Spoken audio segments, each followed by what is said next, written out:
Friends, ಇವತ್ತಿನ design ಬಂದು ತುಂಬ ಈಸಿ ಇದೆ. ರಕ್ಷಾಬಂಧನಕ್ಕೆ ಈ ರೀತಿ ಸಿಲ್ಕ್ ಥ್ರೆಡ್ಡಿಂದ ನಾವೇ ನಮ್ಮ ಮಕ್ಕಳುಗಳಿಗೆ ರಾಖಿಗಳನ್ನ ಹೇಗೆ ತಯಾರಿಸ್ಕೊಳ್ಬೋದು ಅಂತ ತಿಳಿಸ್ಕೊಡ್ತಾ ಇದ್ದೀನಿ. ಒಂದು ರಿಂಗ್ ಬೀಡ್ ಬೇಕು ಮತ್ತು ಈ ರೀತಿದು ಬೀಡ್ಗಳು ಬೇಕು. ಸೊ ಬೀಡ್ಸ್ಗಳನ್ನ ನೀವು ಚೇಂಜಸ್ ಮಾಡಿ ಹಾಕ್ಕೊಳ್ಬೋದು. ನಾನಿಲ್ಲಿ ವೈಟು ಮತ್ತು ಪರ್ಪಲ್ ಕಲರ್ದು ಬೀಡ್ಗಳನ್ನ ತಗೊಂಡಿದ್ದೀನಿ. ಇಲ್ಲಿ ನಾನು ಏಳು ಎಳೆ ದಾರ ತಗೊಂಡಿದ್ದೀನಿ. ನೀಡಲ್ ಬಂದು 10.075 mm ಇಂದನೇ ಹಾಕ್ತಾಯಿದ್ದೀನಿ. ಮೊದಲಿಗೆ ನಾವಿಲ್ಲಿ ಈ ರಿಂಗ್ ಒಳಗಡೆ ಥ್ರೆಡನ್ನು ಹಾಕಿ ಒಂದು ಗಂಟು ಹಾಕ್ಕೊಳ್ಬೇಕು. 7 ಎಳೆ ದಾರ ಅಥವಾ 8 ಎಳೆ ದಾರನೂ ಕೂಡ ತಗೊಳ್ಬೋದು. ಮೊದಲಿಗೆ ಈ ರೀತಿ ಗಂಟು ಹಾಕ್ಕೊಳ್ಬೇಕು ರಿಂಗ್ ಬೀಡ್ನ ಆದಷ್ಟು ಪ್ಲೇನ್ ಆಗಿರೋದಿದ್ರೆ ತಗೊಳ್ಳಿ. ಒಂದೆರಡು ಸಲ ಈ ರೀತಿ ಗಂಟು ಹಾಕ್ಕೊಂಡು ನಾವು ನಿಡಲಿಂದ ವರ್ಕ್ ಮಾಡ್ತಾ ಹೋಗಬೇಕು. ಲೆಫ್ಟ್ ಹ್ಯಾಂಡಲ್ಲಿ ಈ ರೀತಿ ಬ್ಯಾಲೆನ್ಸ್ ಮಾಡಬೇಕು. ಲೆಫ್ಟ್ ಹ್ಯಾಂಡಲ್ಲಿ ಇಟ್ಕೊಂಡು ಇಲ್ಲಿ ಗಂಟು ಹಾಕಿರ್ತೀವಲ್ಲ ಅದರೊಳಗಡೆ ನಿಡಲ್ನ ಹಾಕಬೇಕು. ಆಲ್ರೆಡಿ ಥ್ರೆಡ್ ಇರುತ್ತಲ್ವ, ಎಕ್ಸ್ಟ್ರಾ ಥ್ರೆಡ್ಡು, ಗಂಟು ಹಾಕಿರುವಂಥ ಥ್ರೆಡ್ಡು, ಅದು ಅದ್ರ ಜೊತೆನೇ ಮುಂದೆ ಸಾಕ್ತಾ ಬರಬೇಕು. ಅಂದರೆ ನಾವೇನು ಕಂಬ ಮಾಡ್ತೀವಲ್ಲ ಅದರೊಳಗಡೆ ಸೇರಿಕೊಳ್ತಾ ಬರುತ್ತೆ. ಅದೇನು ಇವಾಗಲೇ ಕಟ್ ಮಾಡೋದೇನು ಬೇಡ. ಈ ಗಂಟು ಹಾಕಿರ್ತೀವಲ್ಲ ಅದರೊಳಗಡೆ ನಿಡಲ್ನ ಹಾಕಿ ಥ್ರೆಡ್ನ ಮೇಲೆ ತಂದು ಈ ರೀತಿ ಒಂದೆರಡು ಸಲ ಚೈನನ್ನು ಹಾಕ್ಕೊಳ್ಬೇಕು. 2 ಚೈನನ್ನು ಹಾಕ್ಕೊಂಡು ಸೂಜಿ ಮೇಲೆ ಥ್ರೆಡನ್ನು ಸುತ್ತಕೊಂಡು ರಿಂಗ್ ಒಳಗಡೆ ನಿಡಲ್ನ ಹಾಕಬೇಕು. ರಿಂಗ್ ಒಳಗಡೆ ನಿಡಲ್ನ ಹಾಕಿ ಥ್ರೆಡನ್ನು ತಂದು ಡಬಲ್ ಕ್ರೋಶೆ ಕಂಬನ ಮಾಡಬೇಕು. ಸೂಜಿ ಮೇಲೆ 3 ಲೂಪ್ಗಳಿರುತ್ತೆ. 2ರಿಂದ 1 ಸಲ ಥ್ರೆಡನ್ನು ಮೇಲೆ ಪಾಸ್ ಮಾಡಬೇಕು. ಮತ್ತೆರಡು ದಾರದಿಂದ ಥ್ರೆಡನ್ನು ಮೇಲೆ ಪಾಸ್ ಮಾಡಿಕೊಂಡ್ರೆ ಒಂದು ಡಬಲ್ ಕ್ರೋಶೆ ಕಂಬ ಆಗುತ್ತೆ. ಮತ್ತೆ ಸೂಜಿ ಮೇಲೆ ಥ್ರೆಡನ್ನು ಸುತ್ತಕೊಂಡು ಆ ಸೇಮ್ ಪ್ಲೇಸ್ ಅಂದರೆ ರಿಂಗ್ ಒಳಗಡೆ ಹೋಗಿ ಥ್ರೆಡನ್ನು ತರಬೇಕು. ಥ್ರೆಡನ್ನು ತಂದು ಈ ಎಕ್ಸ್ಟ್ರಾ ಥ್ರೆಡ್ ಇರುತ್ತಲ್ವ ಅದು ಅದ್ರ ಜೊತೆಗೇ ಕಂಟಿನ್ಯೂ ಆಗ್ತಾ ಇರುತ್ತೆ. ಸೊ ಅದನ್ನು ಸ್ವಲ್ಪ ಬ್ಯಾಲೆನ್ಸ್ ಮಾಡಿ ಇಟ್ಕೊಂಡು ಡಬಲ್ ಕ್ರೋಶೆ ಕಂಬನ ಮಾಡ್ಕೊಳ್ಳಿ. ರಿಂಗ್ ಒಳಗಡೆ ಹೋಗಿ ಥ್ರೆಡನ್ನು ತರಬೇಕು. ಸೂಜಿ ಮೇಲೆ ಥ್ರೆಡನ್ನು ಸುತ್ತಕೊಂಡು ರಿಂಗ್ ಒಳಗಡೆ ಹೋಗಿ ಥ್ರೆಡನ್ನು ತಂದರೆ ಸೂಜಿ ಮೇಲೆ 3 ಲೂಪ್ ಇರುತ್ತೆ. 2 ಲೂಪಿಂದ 1 ಮತ್ತೆರಡು ಲೂಪಿಂದ 1. ಈ ರೀತಿ ಡಬಲ್ ಕ್ರೋಶೆ ಕಂಬಗಳನ್ನ ಆದಷ್ಟು ನೀಟಾಗಿ ಹಾಕ್ಕೊಳ್ಳಿ. ಫ್ರೆಂಡ್ಸ್, ಈ ರಿಂಗಲ್ಲಿ ಕಟ್ಟಿಂಗ್ಸ್ ಇದೆ, ಹಾಗಾಗಿ ಸ್ವಲ್ಪ ನಿಧಾನವಾಗಿ ಹಾಕ್ತಾ ಇದ್ದೀನಿ. ಪ್ಲೇನು ಅಥವಾ ಪ್ಲಾಸ್ಟಿಕ್ ಡೊನಾಟ್ ಇದ್ದರೆ ಅದರಲ್ಲಿ ತುಂಬ ಆರಾಮಾಗಿ ಸ್ಮೂತಾಗಿ ಹಾಕ್ಕೊಳ್ತಾ ಹೋಗ್ಬೋದು. ಪ್ಲೇನ್ ರಿಂಗ್ ಬೀಡ್ಗಳಿದ್ರೆ ತಗೊಂಡು ಹಾಕ್ಕೊಳ್ಳಿ. ಈ ರಿಂಗ್ ಪೂರ್ತಿಯಾಗಿ ನಾವು ಡಬಲ್ ಕ್ರೋಶೆ ಕಂಬಗಳನ್ನ ಹಾಕಬೇಕು. ಸೊ ತುಂಬ ಈಸಿ ಇದೆ. ನಾವೇ ಈ ರೀತಿ ಕ್ರೋಶೆ ವರ್ಕ್ ಮಾಡಿ ರಾಖಿಗಳನ್ನ ತಯಾರಿಸ್ಕೊಟ್ರೆ ತುಂಬಾ ಇಷ್ಟಪಡ್ತಾರೆ, ತುಂಬಾ ಖುಷಿ ಪಡ್ತಾರೆ. ಸೊ ಪೂರ್ತಿಯಾಗಿ ನಾನು ಡಬಲ್ ಕ್ರೋಶೆ ಕಂಬಗಳನ್ನ ಹಾಕ್ಕೊಳ್ತೀನಿ. ಎಷ್ಟು ಕಂಬ ಮಾಡಿದ್ದೀನಿ ಅಂತಲೂ ಕೂಡ ಹೇಳ್ತೀನಿ. ಡಬಲ್ ಕ್ರೋಶೆ ಮಾಡಬೇಕಿದ್ರು ಅಷ್ಟೇ ನೀಟಾಗಿ ಹಾಕ್ಕೊಳ್ದೇ ಹೋದ್ರೆ ಅಷ್ಟೊಂದು ಚೆನ್ನಾಗಿ ಫಿನಿಶಿಂಗ್ ಬರೋದಿಲ್ಲ. ನೀಟಾಗಿ ಕಂಬಗಳನ್ನ ಹಾಕ್ಕೊಳ್ಳಿ. ಸೊ ಪೂರ್ತಿಯಾಗಿ ಹಾಕ್ಕೊಳ್ಬೇಕು. ನಾನಿಲ್ಲಿ ಒಟ್ಟು 24 ಡಬಲ್ ಕ್ರೋಶೆ ಕಂಬಗಳನ್ನ ಮಾಡ್ಕೊಂಡಿದ್ದೀನಿ. ಇಲ್ಲಿ ಸ್ಟಾರ್ಟಿಂಗ್ ಏನು ಆ 2 ಚೈನ್ ಲೂಪ್ ಇರುತ್ತೆ ನೋಡಿ, ಈ ರೀತಿ ಆ 2 ಲೂಪ್ ಒಳಗಡೆ ನಿಡಲ್ನ ಹಾಕಿ ಥ್ರೆಡನ್ನು ತಂದು ಒಂದು ಸ್ಲಿಪ್ ನಾಟ್ನ ಹಾಕ್ಕೊಳ್ಬೇಕು. ಅಂದರೆ ನಿಡಲಿಂದ ಇರುವಂಥ ಥ್ರೆಡ್ಡಲ್ಲಿ ಪಾಸ್ ಮಾಡಿಕೊಂಡ್ರೆ ಸ್ಲಿಪ್ ನಾಟ್ ಆಗುತ್ತೆ. ನಾವು ಫಸ್ಟ್ ರೌಂಡ್ ಇದೇ ರೀತಿ ಆಗಿ ಡಬಲ್ ಕ್ರೋಶದಿಂದನೇ ಫಿಲ್ ಮಾಡಬೇಕು. ಇವಾಗ ಸ್ವಲ್ಪ ಥ್ರೆಡ್ನ ಮೇಲೆತ್ತಿ ಒಂದು ಬೀಡನ್ನ ಹಾಕ್ತಾ ಇದ್ದೀನಿ. ಫ್ರೆಂಡ್ಸ್, ಇಲ್ಲಿ ನೀವು ಆ ಬೀಡ್ಗಳನ್ನ ಚೇಂಜಸ್ ಮಾಡಿ ಹಾಕ್ಕೊಳ್ಬೋದು. ನಾನು ಒಂದು ವೈಟ್ ಪರ್ಲನ್ನು ಹಾಕ್ಕೊಂಡು ಥ್ರೆಡ್ ಒಳಗಡೆ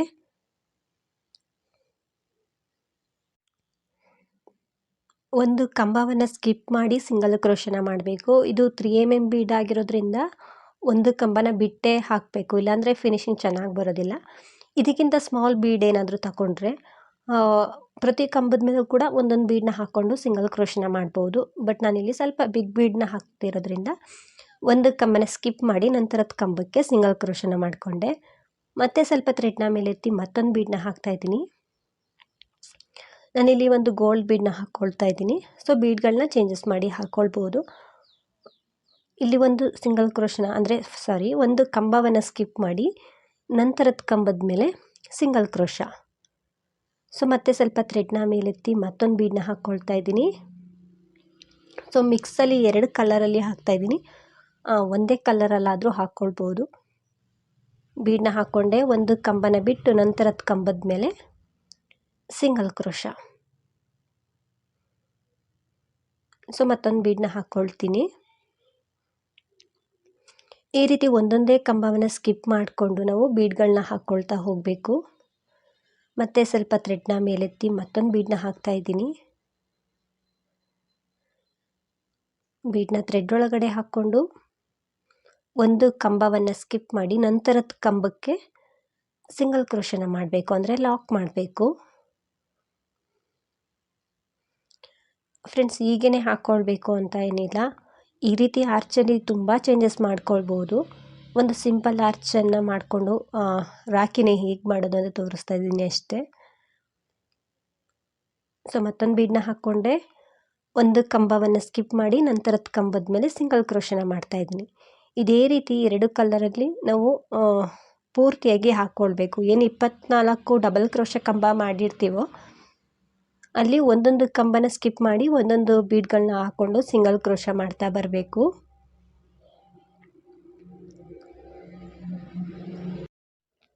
ನಾನಿಲ್ಲಿ ಪೂರ್ತಿಯಾಗಿ ಹಾಕ್ಕೊಂಡು ಬಂದು ಒಂದು ಕಂಬ ಇರುತ್ತೆ ಫ್ರೆಂಡ್ಸ್, ಅದ್ರ ಪಕ್ಕದಲ್ಲಿರುವಂಥ ಕಂಬಕ್ಕೆ ಒಂದು ಸ್ಲಿಪ್ ನಾಟನ್ನು ಹಾಕ್ಕೊಳ್ಬೇಕು. ಬೀಡನ್ನ ಹಾಕ್ಕೊಂಡ್ಮೇಲೆ ಒಂದು ಸಲ ಸಿಂಗಲ್ ಕ್ರೋಶನ ಮಾಡಿ ಅದಾದಮೇಲೆ ಮತ್ತೊಂದು ಸಲ ಈ ರೀತಿ ಒಂದು ಸ್ಲಿಪ್ ನಾಟನ್ನು ಹಾಕ್ಕೊಳ್ಳಿ. ನಿಡಲ್ ಹಿಂದೆ ಇರುವಂಥ ಥ್ರೆಡ್ ಒಳಗಡೆ ಈ ಥ್ರೆಡನ್ನು ಪಾಸ್ ಮಾಡಬೇಕು. ಅಂದರೆ ಅದೇನು ಕಂಬದ ಕೆಳಗಡೆ ಹೋಗಿ ಥ್ರೆಡನ್ನು ತಂದಿರ್ತೀವಲ್ಲ ಅದನ್ನು ಪಾಸ್ ಮಾಡಬೇಕು. ಈ ರೀತಿ ಬೀಡ್ಗಳನ್ನ ಹಾಕ್ಕೊಳ್ತಾ ಬರಬೇಕು. ಇವಾಗ ನಾನು ಮತ್ತೆ ಸ್ವಲ್ಪ ಥ್ರೆಡ್ನ ಮೇಲೆತ್ತಿ ಬೀಡನ್ನ ಹಾಕ್ಕೊಳ್ತೀನಿ. ಸ್ಲಿಪ್ ನಾಟ್ ಆದಮೇಲೆ ಏನು ಸಿಂಗಲ್ ಕ್ರೋಶ ಮಾಡೋದೇನು ಬೇಡ. ಹಾಗೆಯೇ ಸ್ವಲ್ಪ ಥ್ರೆಡ್ನ ಮೇಲೆತ್ತಿ ಬೀಡನ್ನ ಹಾಕ್ತಾಯಿದ್ದೀನಿ. ಒಂದು ಪರ್ಲ್ ಬೀಡನ್ನ, ಅಂದರೆ ಒಂದು ಪರ್ಪಲ್ ಕಲರ್ದೊಂದು ಬೀಡನ್ನ ಹಾಕ್ಕೊಂಡೆ. ಬೀಡನ್ನ ಲಾಕ್ ಮಾಡ್ತಾಯಿದ್ದೀನಿ. ಆದಷ್ಟು ಟೈಟಾಗಿ ಲಾಕ್ ಮಾಡ್ಕೊಳ್ಳಿ, ಅಂದರೆ ಕಟ್ಟೋದಕ್ಕೆ ದಾರ ಮಾಡಬೇಕಲ್ವ, ಹಾಗಾಗಿ ಇದನ್ನು ನೀವು ಇಲ್ಲಿಗೆ ಸ್ಟಾಪ್ ಮಾಡಿ ಥ್ರೆಡನ್ನು ಕಟ್ ಮಾಡಿ ಎಕ್ಸ್ಟ್ರಾ ಥ್ರೆಡ್ಡಿಂದ ನೀವು ಹಾಕ್ಕೊಳ್ಬೋದು. ಬಟ್ ಈಗೇ ಚೆನ್ನಾಗಿ ಕಾಣಿಸುತ್ತೆ. ಸೊ ಮತ್ತೊಂದು ಬೀಡನ್ನ ಹಾಕ್ಕೊಳ್ತಾ ಇದ್ದೀನಿ. ಬೀಡನ್ನ ಹಾಕ್ಕೊಂಡೆ, ಬೀಡ್ ಲಾಕ್ ಮಾಡಿದೆ. ಸೊ ಮತ್ತೊಂದು ಬೀಡನ್ನ ಹಾಕ್ಕೊಳ್ತಾ ಇದ್ದೀನಿ. ಮಿಕ್ಸಲ್ಲೇ ಹಾಕ್ಕೊಳ್ಬೋದು ಫ್ರೆಂಡ್ಸ್, ಅಥವಾ ಒಂದೇ ಕಲರಲ್ಲಿ ರಾಖಿನ ತಯಾರಿಸ್ಕೊಳ್ಬೋದು. ಸೊ ನಿಮ್ಮ ಕ್ರಿಯೇಟಿವಿಟಿ ಚೇಂಜಸ್ ಮಾಡಿ ಹಾಕ್ಕೊಳ್ಬೋದು. ಒಂದು ವೈಟ್ ಪರ್ಲನ್ನು ಹಾಕ್ಕೊಂಡೆ. ಇವಾಗ ಒಂದು ಪರ್ಪಲ್ ಕಲರ್ ಬೀಡನ್ನ ಹಾಕ್ಕೊಳ್ತೀನಿ. ಬೀಡನ್ನ ಹಾಕ್ಕೊಂಡು ಬೀಡ್ ಲಾಕ್ ಮಾಡಬೇಕು. ಸೊ ನಾವು ಸೂಜಿ ದಾರದಲ್ಲಿ ಪೋಣಿಸ್ಕೊಳ್ಬೋದು ಅಥವಾ ಇದೇ ರೀತಿಯಾಗಿ ಹಾಕ್ಕೊಳ್ಬೋದು. ಇದೇನು ಥ್ರೆಡ್ ಕಾಣೋದಿಲ್ಲ ಕೈ ಕಟ್ಟಿದಾಗ, ಅಂದರೆ ಬೀಡ್ ಲಾಕ್ ಮಾಡಿರೋ ಥ್ರೆಡ್ಡು ಕೆಳಭಾಗಕ್ಕೆ ಹೋಗುತ್ತೆ. ಸೊ ತುಂಬ ಚೆನ್ನಾಗಿ ಕಾಣಿಸುತ್ತೆ ಫ್ರೆಂಡ್ಸ್ ಇದು. ಇವಾಗ ಒಂದು ವೈಟ್ ಪರ್ಲನ್ನು ಹಾಕ್ಕೊಳ್ತಾ ಇದ್ದೀನಿ. ಒಂದು ವೈಟ್ ಬೀಡನ್ನ ಹಾಕ್ಕೊಂಡು ಬೀಡ್ ಲಾಕ್ ಮಾಡಿ ಒಂದು ಗೋಲ್ಡ್ ಬೀಡನ್ನ ಹಾಕ್ಕೊಳ್ತಾ ಇದ್ದೀನಿ. ಇದಕ್ಕಿಂತ ಸ್ಮಾಲ್ ಬೀಡ್ಗಳನ್ನ ಬಳಸು ಕೂಡ ನೀವು ರಾಖಿಗಳನ್ನ ತಯಾರಿಸ್ಕೊಳ್ಬೋದು. ಸೊ ಎಷ್ಟುದ್ದ ಬೇಕು ಅಷ್ಟುದ್ದ ನೋಡಿಕೊಂಡು ಹಾಕ್ಕೊಳ್ಳಿ. ಸೊ ನಾನು ಚಿಕ್ಕ ಮಕ್ಕಳಿಗೆ ಆಗ್ತಿರೋದ್ರಿಂದ ಒಂದು 8 ಬೀಡ್ಗಳು ಬರೋ ಹಾಗೆ ಹಾಕ್ಕೊಳ್ತಿದ್ದೀನಿ ಅಷ್ಟೇ.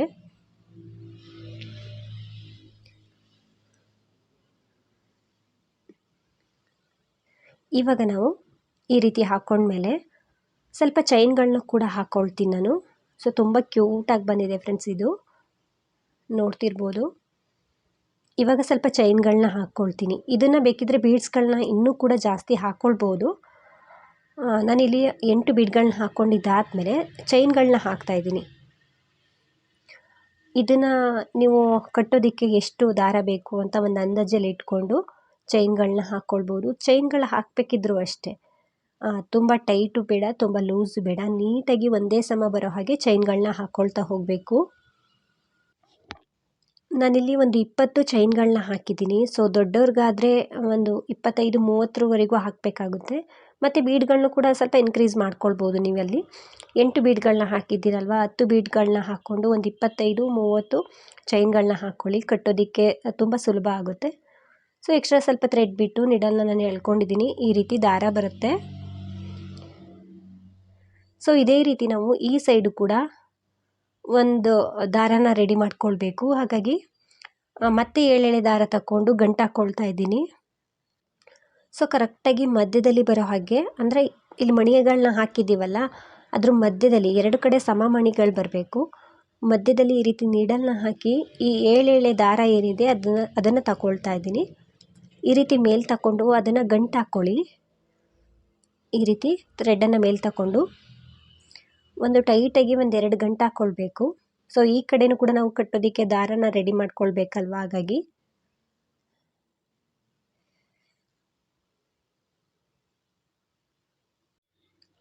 ದಾರನ ಈ ರೀತಿ 1-2-3 ಸಲ ಗಂಟು ಹಾಕ್ಕೊಳ್ಳಿ. ಈ ಎಕ್ಸ್ಟ್ರಾ ಥ್ರೆಡ್ ಏನಿರುತ್ತೆ ಇದೆಲ್ಲ ಫಿನಿಶಿಂಗ್ ಆದಮೇಲೆ ಸ್ವಲ್ಪ ಗಮ್ ಹಾಕಿ ಹಿಂದೆ ಅಂಟಿಸ್ಕೊಳ್ಬೇಕಾಗುತ್ತೆ. ಈ ರೀತಿ ಗಂಟು ಹಾಕ್ಕೊಂಡು ಇದನ್ನು ಸ್ವಲ್ಪ ಥ್ರೆಡ್ ಬಿಟ್ಟು ಕಟ್ ಮಾಡ್ಕೊಳ್ತಾ ಇದ್ದೀನಿ. ಇನ್ನು ಎಕ್ಸ್ಟ್ರಾ ಇರುವಂಥ ಥ್ರೆಡನ್ನು ಹಿಂದೆ ಗಮ್ ಹಾಕಿ ಅಂಟಿಸ್ಕೊಳ್ಬೇಕು. ಸೊ ಈ ಸೈಡು ಕೂಡ ನಾನು ಕ್ರೋಶೆ ವರ್ಕನ್ನೇ ಮಾಡ್ತಾಯಿದ್ದೀನಿ. ಬೇಕು ಅಂದರೆ ನೀವು ಸೂಜಿ ದಾರದಲ್ಲಿ ಬೀಡ್ಗಳನ್ನ ಹಾಕ್ಕೊಳ್ಬೋದು, ಬಟ್ ಇದೇ ರೀತಿ ಕಂಟಿನ್ಯೂ ಮಾಡ್ತಾಯಿದ್ದೀನಿ. ಅಂದರೆ ಕ್ರೋಶದಲ್ಲೇ ಇದನ್ನು ಆರ್ಚನ್ನು ಮಾಡಿಕೊಂಡೆ ಅಲ್ವಾ, ಅದೇ ರೀತಿ ಕಟ್ಟ ದಾರನೂ ಕೂಡ ಕ್ರೋಶದಲ್ಲೇ ಹಾಕ್ತಾಯಿದ್ದೀನಿ. ಅಲ್ಲಿ ಕಂಬದ ಮೇಲೆ ಹೋಲ್ ಗ್ಯಾಪ್ ಇರುತ್ತಲ್ವ ಫ್ರೆಂಡ್ಸ್, ಅದರೊಳಗಡೆ ನಿಡಲ್ನ ಹಾಕಿ ಥ್ರೆಡ್ನ ತಂದು ಮತ್ತೆ ಬೀಡ್ಗಳನ್ನ ಹಾಕ್ತಾಯಿದ್ದೀನಿ.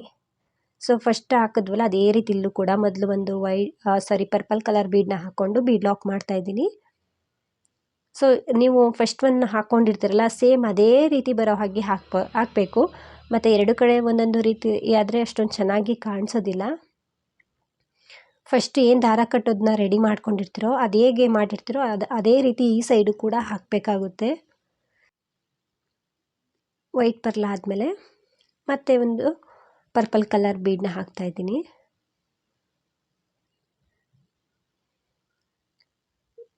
ಪರ್ಪಲ್ ಕಲರ್ ಬೀಡ್ ಆದಮೇಲೆ ಮತ್ತೆ ನಾವು ವೈಟ್ ಪರ್ಲನ್ನು ಹಾಕ್ಕೊಳ್ಬೇಕು. ಸ್ವಲ್ಪ ಥ್ರೆಡ್ನ ಮೇಲೆತ್ತಿ ಬೀಡನ್ನ ಹಾಕಬೇಕು. ಸೊ ಬೀಡ್ ಲಾಕ್ ಮಾಡಬೇಕಿದ್ರೆ ತುಂಬ ಲೂಸಾಗಿ ಮಾಡ್ಕೊಳ್ಬೇಡಿ, ಆದಷ್ಟು ಅದು ನೀಟಾಗಿ ಗೊತ್ತಾಗ್ಬಿಡುತ್ತಲ್ಲಿ ಬೀಡ್ ಲಾಕ್ ಮಾಡಬೇಕಿದ್ರೆ ಫಿನಿಶಿಂಗ್ ಹೇಗೆ ಬರುತ್ತೆ ಅಂತ. ಸೊ ಅಷ್ಟು ಲಾಕ್ ಮಾಡಿದ್ರೆ ಸಾಕು. ಸೊ ಮತ್ತೊಂದು ಗೋಲ್ಡ್ ಬೀಡನ್ನ ಹಾಕ್ಕೊಂಡೆ ಬೀಡ್ ಲಾಕ್ ಮಾಡಿದೆ. ಮತ್ತೆ ಒಂದು ವೈಟ್ ಪರ್ಲನ್ನು ಹಾಕ್ತಾಯಿದ್ದೀನಿ. ಒಂದು ಪರ್ಪಲ್ ಕಲರ್ ಬೀಡನ್ನ ಹಾಕ್ತಾಯಿದ್ದೀನಿ.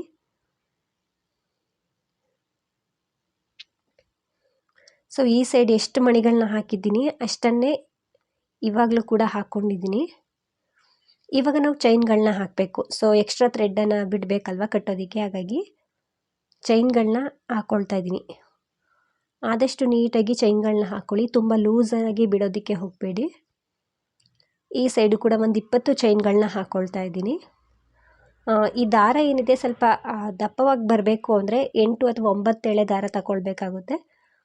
ಆವಾಗದಾಗ ಬೀಡನ್ನ ಹಾಕೋದು ಸ್ವಲ್ಪ ಕಷ್ಟ ಆಗ್ಬೋದು. 8 ಎಳೆ ದಾರದಲ್ಲಿ ಆರಾಮಾಗಿ ಹಾಕ್ಕೊಳ್ಬೋದು ಫ್ರೆಂಡ್ಸ್. ನಾನು 7 ಎಳೆ ದಾರ ತಗೊಂಡು ಮಾಡ್ತಿರೋದಲ್ವ, 8 ಎಳೆ ದಾರ ಹಾಕ್ಕೊಳ್ಬೋದು ಆರಾಮಾಗಿ. ಸ್ವಲ್ಪ ಎಕ್ಸ್ಟ್ರಾ ಥ್ರೆಡ್ ಬಿಟ್ಟು ನಿಡಲನ್ನು ಥ್ರೆಡ್ಡನ್ನು ಕಟ್ ಮಾಡಿ ನಿಡಲನ್ನು ನಮ್ಮ ಸೈಜ್ ಎಳ್ಕೊಂಡ್ರೆ ಅದು ಟೈಟಾಗಿ ಕೂರುತ್ತೆ. ಈ ರೀತಿ ಕಾಣಿಸುತ್ತೆ. ಇದಕ್ಕೆ ನಾನು ಮಧ್ಯದಲ್ಲಿ ಒಂದು ಬೀಡನ್ನ ಹಾಕ್ಕೊಳ್ತೀನಿ. ಇಲ್ಲಿ ಎಕ್ಸ್ಟ್ರಾ ಥ್ರೆಡ್ ಕಟ್ ಮಾಡಿರೋ ಥ್ರೆಡ್ಗಳೆಲ್ಲ ಇರುತ್ತಲ್ವ, ಅದಕ್ಕೆ ಈ ರೀತಿ ಸ್ವಲ್ಪ ಗಮ್ ಹಾಕಿ ನೀಟಾಗಿ ಅಂಟಿಸ್ಕೊಳ್ಬೇಕು. ಇಲ್ಲಿ ದಾರನ ಕಟ್ಟಿರ್ತೀವಲ್ವ ಅದಕ್ಕೆ ಸ್ವಲ್ಪ ಗಮ್ ಹಾಕಿ ಅಂಟಿಸ್ಬೇಕು. ಮತ್ತು ಸ್ಟಾರ್ಟಿಂಗ್ ಕಟ್ಟಿರ್ತೀವಲ್ಲ ಆ ಥ್ರೆಡ್ಡು ನಾನು ಕಟ್ ಮಾಡಿದ್ದೀನಿ, ಅದ್ರ ಥ್ರೆಡ್ ಸ್ವಲ್ಪ ಇರುತ್ತಲ್ವ ಅದಕ್ಕೂ ಕೂಡ ಗಮ್ ಹಾಕ್ತಾಯಿದ್ದೀನಿ. ಮತ್ತು ಇಲ್ಲಿ ಮಧ್ಯದಲ್ಲಿ ಒಂದು ಬೀಡನ್ನ ಹಾಕ್ತಾಯಿದ್ದೀನಿ.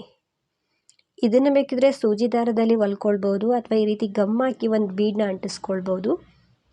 ನಾನು ಗಮ್ ಹಾಕಿ ಅಂಟಿಸ್ತಾ ಇದ್ದೀನಿ, ತುಂಬ ಸ್ಟಿಫಾಗಿ ಕೂರುತ್ತೆ, ಏನು ಬಿದ್ದೋಗೋದಿಲ್ಲ ಇದು. ಒಂದು ಸಿಲ್ವರ್ ಮಣಿಗಳನ್ನ ಈ ರೀತಿ ಹಾಕ್ತಾಯಿದ್ದೀನಿ. ಸೊ ತುಂಬ ಚೆನ್ನಾಗಿ ಬರುತ್ತೆ ಫ್ರೆಂಡ್ಸ್, ತುಂಬ ನೀಟಾಗಿ ಬರುತ್ತೆ, ತುಂಬಾ ಖುಷಿ ಪಡ್ತಾರೆ ಮಕ್ಕಳು ಈ ರೀತಿ ಮಾಡಿಕೊಟ್ರೆ. ನೋಡ್ತಿರ್ಬೋದು ಎಷ್ಟು ಚೆನ್ನಾಗಿ ಬಂದಿದೆ ಅಂತ. ಸೊ ಒಂದೇ ಕಲರಲ್ಲಾದರೂ ನೀವು ಹಾಕ್ಕೊಳ್ಬೋದು. ನಾನಿಲ್ಲಿ ಏನು ಬಾಲ್ ಚೈನ್ನ ಹಾಕ್ಕೊಂಡಿದ್ದೀನಿ ಗೋಲ್ಡ್ ಕಲರ್ದ, ಅಲ್ಲಿ ಸ್ಟೋನ್ ಚೈನು ಕೂಡ ಅಂಟಿಸ್ಕೊಳ್ಬೋದು. ಎನಿ ಚೇಂಜಸ್ ಮಾಡ್ಕೊಳ್ಬೋದು ಫ್ರೆಂಡ್ಸ್, ಇದು ನಿಮ್ಮ ಕ್ರಿಯೇಟಿವಿಟಿ ತಕ್ಕನಾಗಿ. ಮತ್ತು ಇಲ್ಲಿ ಒಂದೇ ಕಲರ್ ಬೀಡ್ನಲ್ಲೂ ಕೂಡ ನಾನು ಹಾಕಿದ್ದೀನಿ.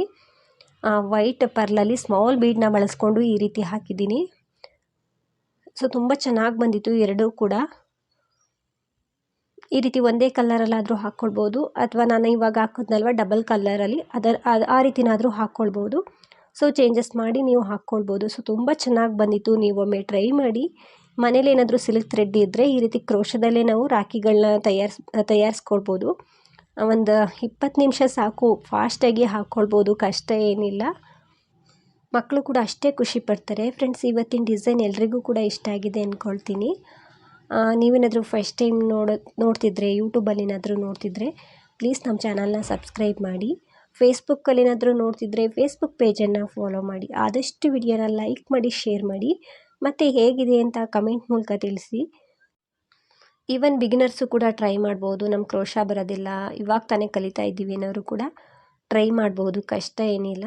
ಸೊ ತುಂಬ ಚೆನ್ನಾಗಿ ಬರುತ್ತೆ. ಇನ್ನೂ ಚೇಂಜಸ್ ಮಾಡಿ ಈ ಡಿಸೈನ್ನ ಹಾಕ್ಕೊಳ್ಬೋದು. Thank you for watching. Thank you.